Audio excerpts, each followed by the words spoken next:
दोस्तों नमस्कार, मेरा नाम प्रशांत है और आप देखना शुरू कर चुके हैं आपका अपना चैनल खुदरंग।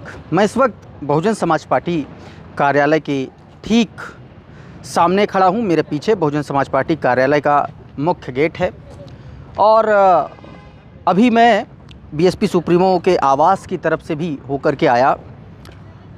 दरअसल आज बीएसपी कार्यालय पे कोई बैठक नहीं थी, कोई प्रेस कॉन्फ्रेंस नहीं थी, कोई ऐसा बड़ा आयोजन नहीं था, लेकिन मैं क्यों आया हूँ ये आज आपको बताना चाहता हूँ। दो चार बहुत इम्पॉर्टेंट खबरें हैं जो बीएसपी को लेकर के उत्तर प्रदेश की ही सियासत में नहीं बल्कि पूरे देश की सियासत में गूंज रही हैं। खबर नंबर 1, मायावती जी का यूजीसी पर, यूनिवर्सिटी ग्रांट कमीशन के नए कानून पर स्टैंड और उस पर सुप्रीम कोर्ट द्वारा रोक लगाए जाने पर उनका जो ट्वीट आया वो उनको आलोचनाओं के उस समंदर में लेकर के जा रहा है और सीधे तौर पर सवाल बहुजन समाज पार्टी पर उठ खड़े हुए हैं कि क्या वाकई में अब वो बहुजन समाज पार्टी बची है जो बहुजनों की बात करती है।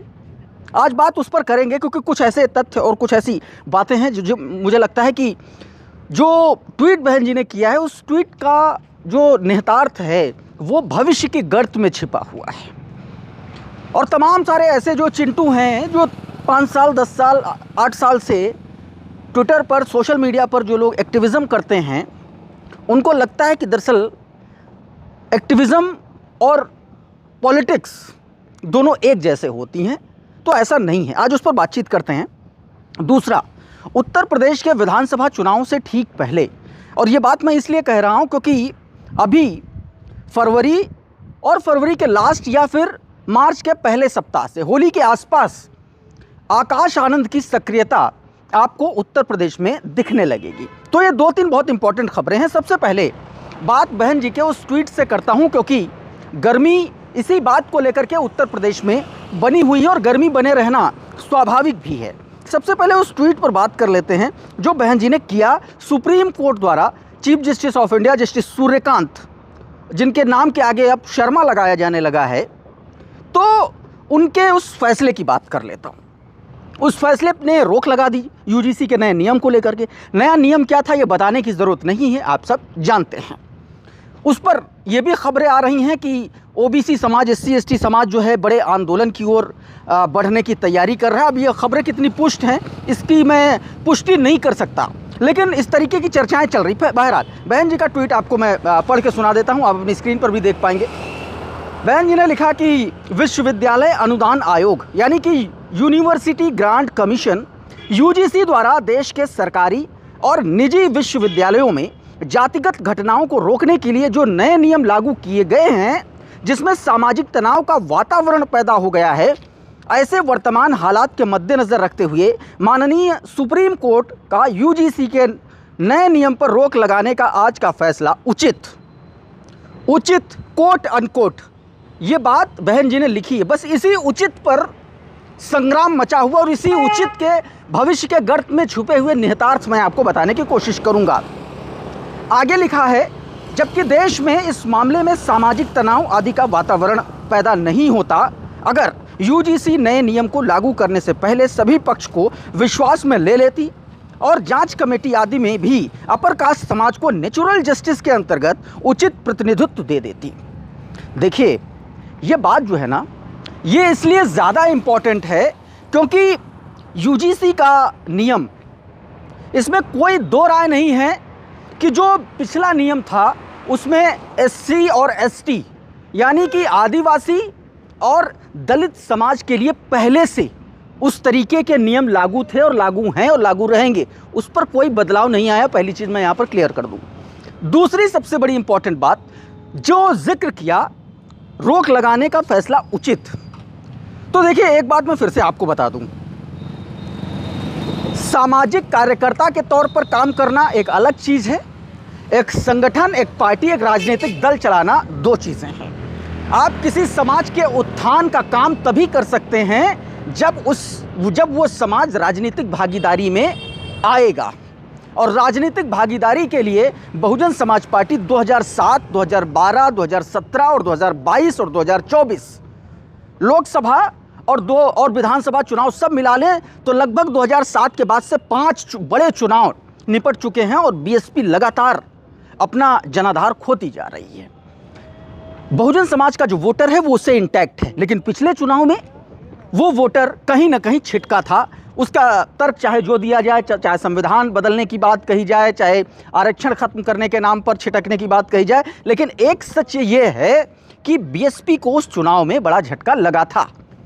और एक सच ये भी है कि बीएसपी ने जिस समीकरण के तहत 2007 में चुनाव लड़ा और अकेले दम पर उसने सरकार बनाई, और एक सच ये भी है कि उसमें अपर कास्ट का एक बड़ा रोल माना जाता है। ऐसे में जब जातिगत आधार पर समाजवादी पार्टी एकदम हार्डकोर लाइन पकड़ के चल रही है पीडीए के तहत, जब भारतीय जनता पार्टी भी दलितों को साधने की कोशिश कर रही है, ऐसे में बहन जी का अपर कास्ट को साधने का और ये बोल्ड, मैं फिर से कहूँगा, ये बोल्ड स्टैंड लेने का जो ट्वीट था, ये अपने आप में बताता है कि दरअसल बहुजन समाज पार्टी ने अपनी 2027 की जो रणनीति है, 2027 में जिस नियम, कायदे, कानून और स्ट्रैटेजी के तहत बसपा मैदान में उतरने जा रही है, ये उसका इशारा भर है। और इस इशारे को आप ज़मीन पर चरितार्थ होकर तब देख सकेंगे जब आकाश आनंद उत्तर प्रदेश में सक्रिय भूमिका निभाते हुए नजर आएंगे, क्योंकि खबरें बता रही हैं कि कार्यक्रम तय हो चुके हैं आकाश आनंद के उत्तर प्रदेश में। और ये सिर्फ कार्यक्रम नहीं होंगे, ये बूथ स्तर पर बहुजन समाज पार्टी की समीक्षा बैठकें होंगे। दैट मीन्स रिव्यू मीटिंग्स होंगी, और रिव्यू मीटिंग्स में ये जांचा जाएगा, ये परखा जाएगा कि बूथ पर जो फलाना आदमी है वो कहाँ से आया है, उसकी पृष्ठभूमि क्या रही है, क्या उसकी हैसियत है अपने बूथ से 20 वोट दिला देने की। ये सब कुछ होगा। और माना यह जा रहा है कि फरवरी या मार्च से शुरू होने वाला यह कार्यक्रम आने वाले 2 महीने में, 3 महीने में पूरा होगा।